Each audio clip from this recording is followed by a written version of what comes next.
Ahora dar la más cordial bienvenida al director editorial del Universal, el maestro Aponte. David, ¿cómo estás? ¿Cómo estás? Buenos días. Aquí, tratando bien con México.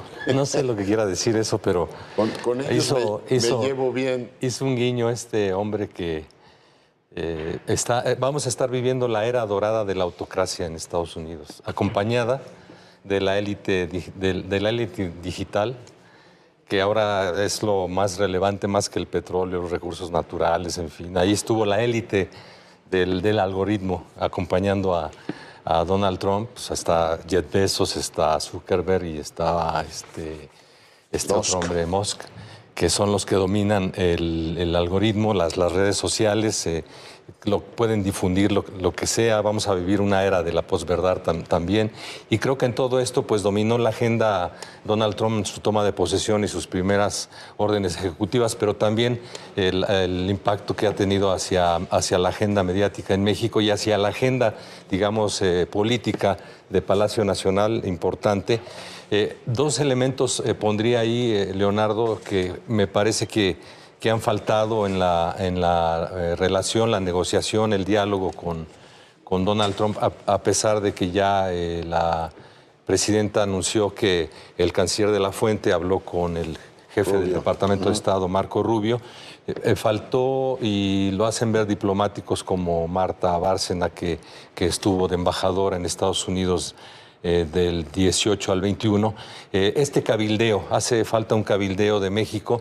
Creo que se perdió todo ese equipo de cabildeo que durante muchos años, décadas hubo. Yo recuerdo cuando Carlos Salinas de Gortari era presidente y se estaba negociando el Tratado de Libre Comercio, hubo un fuerte cabildeo en Washington, no solamente con el gobierno de Bush en ese entonces, en el Congreso, empresarios, sindicatos, en fin, todo esto creo que ha faltado también en este caso. La presencia de México, decía Marta, que no necesariamente habría que esperar a que los funcionarios fueran ratificados por el Congreso de Estados Unidos, que se pueda hacer una diplomacia, digamos, por la puerta de atrás, que no se hizo. Ahora se están buscando contactos que permitan un diálogo más fluido con Donald Trump, que en el fondo, antes de pasar al otro tema, en el fondo el tema más importante es el de la seguridad.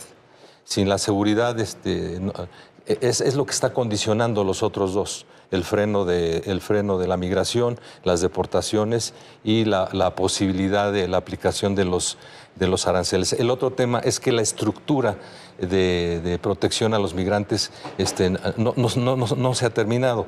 Decía también en un artículo en su columna Agustín Gutiérrez Canet, no ha habido la transición entre Francisco Garduño, el actual comisionado del Instituto Nacional de Migración, que inexplicablemente está ahí porque ya se había anunciado que el exgobernador de Puebla, Sergio Salomón, iba a entrar al relevo. No se ha dado este relevo inexplicable, no se ha explicado por qué, si porque Garduño sigue en su proceso legal por la muerte de migrantes en el incendio que hubo allá en Ciudad Juárez, y el otro tampoco. O alguien muy poderoso, o desde los Estados Unidos les pidieron que se quedaran. Sí, y el otro tema también tiene que ver, en la Comar no ha habido un titular. En el Instituto para los Mexicanos en el Exterior, Tatiana Cloutier no ha asumido. En fin, ¿No ha asumido o no le hemos visto? No le hemos visto. Bueno, no le hemos. Bueno, otro que no hemos visto es al embajador de México en Estados Unidos, a Esteban Moctezuma, no lo hemos visto, y se está expresando mucho en las columnas que viene un cambio ahí, pero tampoco se ha dado y no se ha... Te detengo un momentito ahí. Ayer muy comentada la de García Soto en el Universal sobre el perfil que debe tener el embajador. Decías tú, hace falta, en este caso, que haya contactos, que haya cabildeo. Pues yo supongo que el próximo embajador, no sé si va a ser político, si va a ser un empresario de postín, que también hace falta pues vender la idea de que México es un socio muy relevante para los Estados Unidos, pero tiene que ir a Washington a hacer amigos, ¿no? A buscar efectivamente esos puentes. A buscarlos o a tenerlos ya, o sea, tener esos contactos que le permitan ya un diálogo más fluido y con muchos sectores. Con los empresarios va a ser muy importante decirles la relevancia que tiene la exportación mexicana. la importación mexicana de sus productos, poner en contexto que la aplicación de aranceles va a afectar a ambas economías, en fin, esa parte que es muy relevante. La importancia de la mano de obra mexicana ya también es... Todo esto creo que ha estado faltando la presencia. Hay muchos clubes, le llaman, de migrantes en distintas partes de Estados Unidos, fundamentalmente en Chicago, que no los hemos visto interactuar con el gobierno mexicano, con las autoridades mexicanas. Ayer, David, fue interesante ver cómo aportaban muchos datos de lo que la comunidad latina da en la economía norteamericana. Yo creo que sería importante que eso lo estuvieran repitiendo, no se dijera solamente en la mañanera, sino en todos los espacios norteamericanos, recordándole a los vecinos lo que contribuye, ¿no? Sí, la comunidad a la prosperidad de América del Norte. Eso es muy importante, y lo que estamos viendo más bien son acciones reactivas del gobierno mexicano. Esto de México te abraza, está muy bien que va a haber la creación de 35,000 empleos adicionales para los migrantes que sean deportados.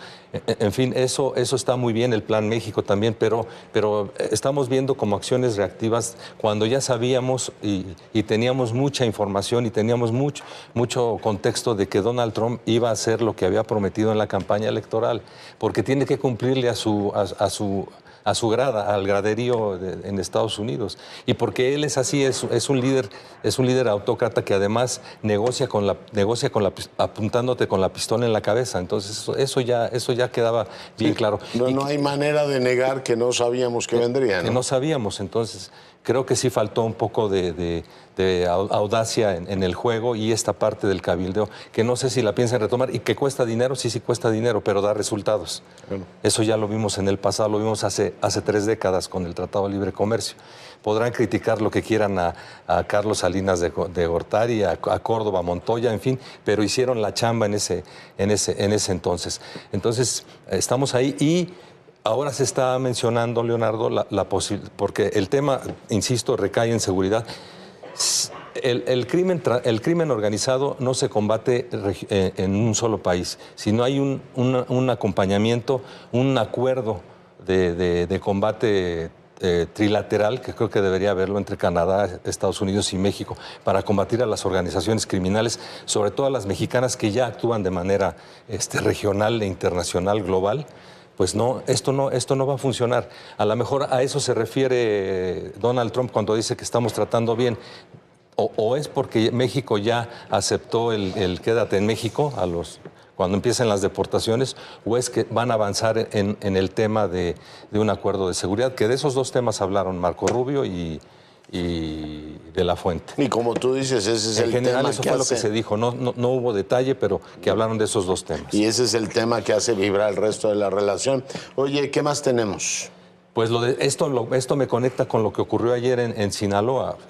Este hartazgo de la sociedad después del asesinato de un padre de familia con sus 2 hijos, y que la gente le pierda el miedo a la calle y salga y proteste, y además irrumpa como lo hizo en las oficinas del gobernador. Porque además hubo una declaración anterior, Leonardo, del secretario de Seguridad de Sinaloa, diciendo que los atacaron porque traían los vidrios polarizados. O sea, siempre hay que revictimizar. O sea, este país lleva sexenios revictimizando a las víctimas de la violencia criminal. Es increíble lo que está pasando, y es increíble que el gobernador Rocha Moya se mantenga en el puesto, y recién lo están apoyando los legisladores. Estuvo ahí Ricardo Monreal para apoyarlo. Pues parece que Ricardo Monreal tiene una mala suerte que lo acompaña, ¿no? Ciertamente ahí es. Y bueno, ya han dicho, gobernará en los 3 años que le quedan todavía con la presidenta. Ha recibido muchos apoyos, y ahí están efectivamente las realidades. Oye, el que está muy enredado es el tema judicial, ¿no? Yo ya no sé si va a haber candidatos del Poder Judicial o no. Ayer el INE dio lineamientos. ¿Ese frente cómo lo ves? Lo veo en el mismo Poder Judicial. Están confrontados, porque el Tribunal Electoral da una resolución, un fallo para que continúe el proceso, y la Corte misma dice que no, y votan en el Pleno y dicen no, tiene que seguir el freno, pues, porque hay una resolución judicial de un juez. Entonces, ¿qué va a pasar ahí? Pues no lo sé, porque el comité, en el caso del Poder Judicial, está detenido mientras van avanzando los otros dos carriles, los otros dos poderes en la selección de los que van a aparecer en la boleta. El INE, por su lado, pues sigue avanzando en el proceso, ya mostró algunas propuestas para las boletas que súper complicadas, pero ya veremos más adelante. También ahí habrá que lanzar una campaña de difusión muy amplia para la votación, si no va a ser un fracaso que la gente no salga a votar a mediados de este año. Es probable. ¿Qué más tenemos finalmente, mi querido David? Pues para la semana que entra ya se están preparando los grupos parlamentarios, siguen preparándose los grupos parlamentarios. Esto me lleva a decirte que varios funcionarios del gobierno del gabinete presidencial van a estar con las bancadas de Morena y sus aliados. La importancia de que esté ahí el canciller, el secretario de Economía, para ver todo este tema de la relación bilateral con Estados Unidos, y seguramente también el secretario de Seguridad, Omar García Harfuch. Bueno, y ya le enmendaron la plana al tema del Infonavit, creo que fue interesante, y viene todo el desarrollo, David, importante para eso, efectivamente, prepararnos, el desarrollo de las leyes secundarias de los órganos autónomos que extinguieron. Finalmente, cómo va a quedar las competencias del INAI, cómo va a quedar definida la COFESE, ¿a cuál se cepillaron más? El IFT. El IFT. Y cómo van a darle ¿cómo se llama? Al INEGI, las funciones que antes tenía Coneval, ¿no? Todo eso lo tienen que definir en los próximos días. Se habla de más de 70 leyes secundarias que se tienen que procesar en este periodo ordinario, que empieza el 1 de febrero.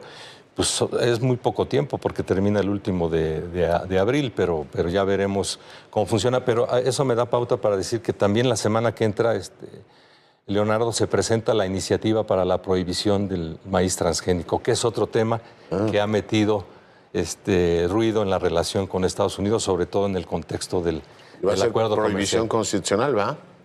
No sé si va a ser prohibición constitucional o en alguna ley. Como los vapeadores, vapeadores y transgénicos prohibidos en este país. Pero ya la van a presentar, y es una idea que traía desde antes Julio Verdeguer, el secretario de Agricultura, en una entrevista que nos dio hace tiempo, después de que asumieron en el gobierno, habló de esta iniciativa para la prohibición. Pues lo veremos. Mi querido director, muchas gracias. Gracias. Nos vemos. Buen fin de semana. Y seguimos.